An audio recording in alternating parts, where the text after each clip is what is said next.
నంద్యాల జిల్లా ఆత్మకూరు పట్టణంలోని నీలితొట్ల వీధిలో డయేరియా ప్రబలింది. డయేరియా బారిన పడి ఇద్దరు మృతి చెందిన ఘటన తీవ్ర కలకలం రేపింది. పట్టణంలోని నీలితొట్ల వీధికి చెందిన రహంతుల్లా బషీరును అతిసార వ్యాధి బారిన పడ్డారు. వారికి మెరుగైన చికిత్స కోసం కర్నూలు పంపించగా అక్కడ చికిత్స పొందుతూ మృతి చెందారు. కాగా మరికొందరు కూడా ఆ వ్యాధి బారిన పడి చికిత్స తీసుకుంటున్నారు. కాలనీలో గత వారం రోజుల నుంచి కలుషిత నీరు సరఫరా అవుతుందని స్థానికులు తెలిపారు. అధికారులకు చెప్పినా పట్టించుకోవడం లేదని కాలనీ వాసులు ఆవేదన వ్యక్తం చేశారు. డయేరియాతో ఇద్దరు మృతి చెందారనే విషయం వెలుగులోకి రావడంతో హడావుడిగా అర్ధరాత్రి వేళ పారిశుద్ధ పనులు చేపట్టారు. తెలుసుకున్న అధికారులు కాలనీలో పర్యటించి పరిస్థితిని సమీక్షించారు.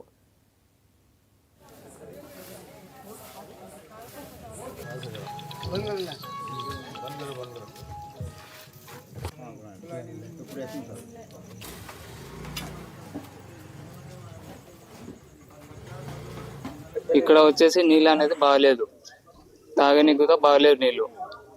ఇంకా ఏమంటే హాస్పిటల్లో 4-5 మంది ఉన్నారు, ఇక్కడ 2 చనిపోయినారు ఈరోజు. అది కాక రాత్రి ఇప్పుడు చూస్తే హడావుడిగా అందరు వచ్చినారు, ప్రెస్ వాళ్ళు, మన సర్పంచ్, మన కమిషనరు, వీళ్ళు అందరూ వచ్చి ఇప్పుడు రాత్రి వచ్చి హడావుడి చేస్తున్నాడు. ఇది కాక మనం కంప్లైంట్ ఇచ్చినా కూడా కంప్లైంట్ తీసుకోరు వీళ్ళు. ఎందుకంటే వచ్చి చూస్తాంలే భాష అని పోతుంటారు. ఇప్పుడు ఇట్లా జరిగితే ఒకటేసారి వచ్చి మీరు చేస్తే ఎట్లా సార్? ఇది దీనికి ఏమైనా న్యాయం ఉందా లేదా చేయడానికి? నా పేరు ఎంఎం సాహెబు, నేను రిటైర్డ్ ఆర్టీసీ డ్రైవర్ని. నా ఇల్లు కొత్తపేటలో, వడ్లపేటలో 2 దాంట్లో కలిసి ఉంది.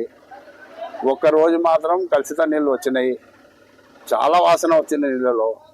ఆ వాసన చూడలేక మేమే ట్యాంకి కడుక్కున్నాం, మా ఇంటి వరకు చెప్తున్నా.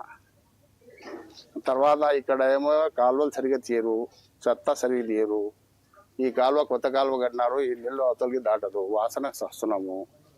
ఆ కాలువలో ఏమన్నా పురుగులు పడినా, పాములు పడినా నేను పోయి చెప్పి రావాలా? ఆ ఏ గారికి పోయి చెప్పి వచ్చినా నేను. వచ్చి చూస్తా అన్నారు, ఏ గారు చూడలేదు. మా సందు